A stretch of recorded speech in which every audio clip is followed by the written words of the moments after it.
आज हम Govind Pareek 80 page series में पेज नंबर 11 कर रहे हैं।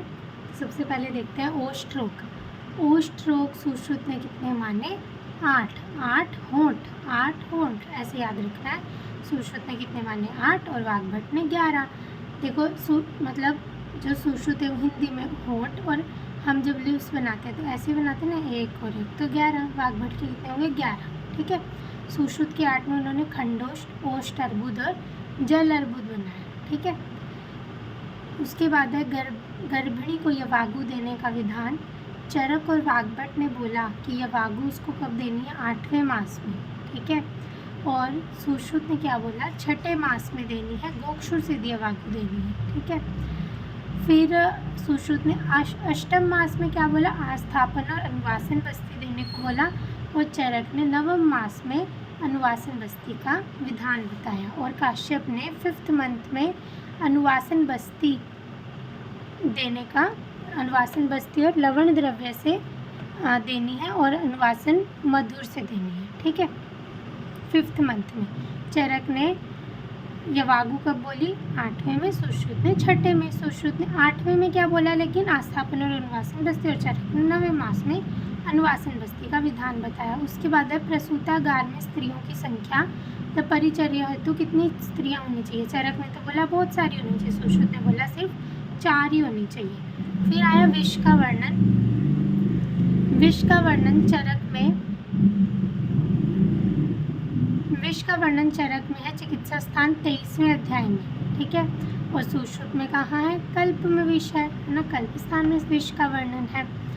और भाव प्रकाश में चिकित्सा स्थान में, और काश्यप में सर्व विष प्रतिपादिक अध्याय में। सर्व विष प्रतिपादिक अध्याय किसका है? काश्यप का।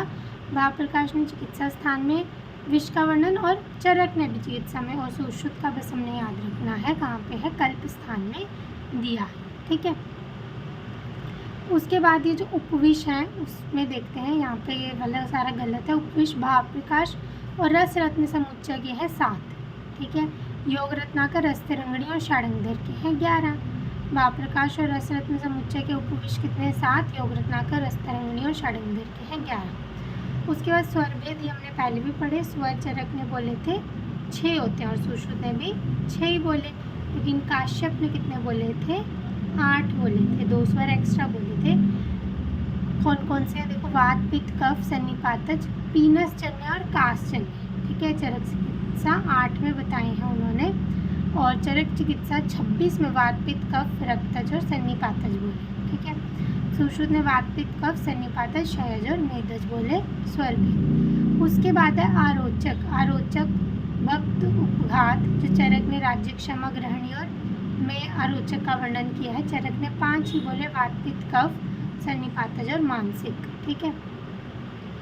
उसके बाद आई दोहृदवस्था। दोहृदवस्था जो गर्भिणी की होती है, चरक ने बोली 3य मास में, सुश्रुत ने 4थे मास में।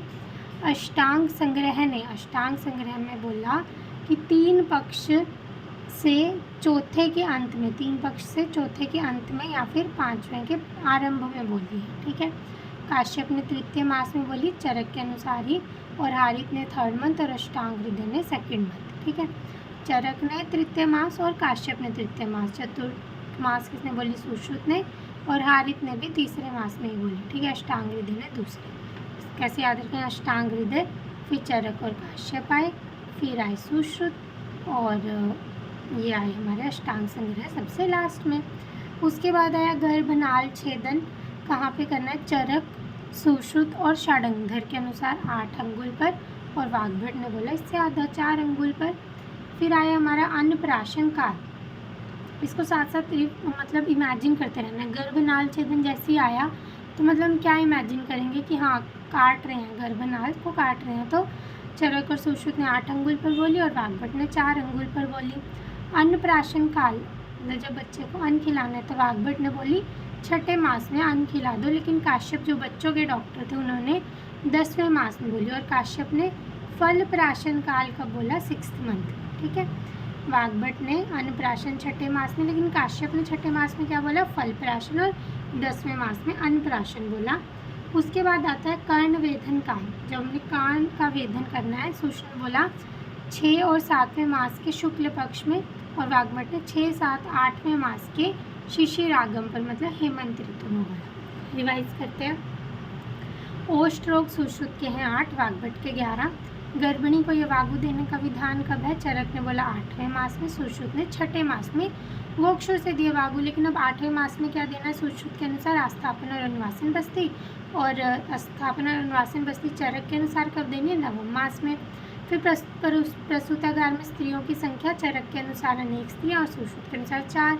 विष का वर्णन कहाँ कहाँ है? चरक में और भाव प्रकाश में, दोनों में चिकित्सा स्थान में, सुश्रुत में कल्प स्थान में, और काश्यप में सर्व विष प्रतिपादक अध्याय में। उपविष, भाव प्रकाश और रसरत में समुच्चय ने 7 माने, योग रत्नाकर, रस्तरंगणी और षडंगर ने 11 माने। स्वर भेद चरक और सुश्रुत के 6 और काश्यप के कितने होते हैं? 8 होते हैं। आरोचक चरक के अनुसार 5। दो हृदय अवस्था, सबसे पहले कहाँ से स्टार्ट करेंगे? अष्टांग हृदय की 2nd मंथ, फिर हारित चरक और काश्यप की 3rd मंथ, सुश्रुत की 4थे मंथ, अष्टांग संग्रह की 3 पक्ष से 4थे के अंत में। गर्भनाल छेदन चरक, सुश्रुत और षडंगर के अनुसार 8 अंगुल और वाग्भट के अनुसार 4 अंगुल। अनप्राशन काल वाग्भट के अनुसार 6ठे मास में और काश्यप के अनुसार 10वें मास में, और काश्यप ने फल प्राशन काल कब बोला? 6ठे मास में। ठीक है। कर्ण वेदन काल 6ठे 7वें मास के शुक्ल पक्ष में, और वाग्भट ने 6ठे 7वें 8वें मास में हेमंत ऋतु में बोला। आगे देखते हैं।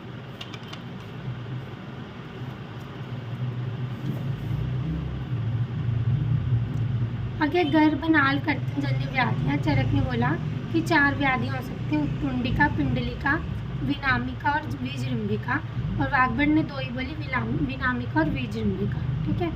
चरक ने 4 बोली और वाग्भट ने 2 ही बोली।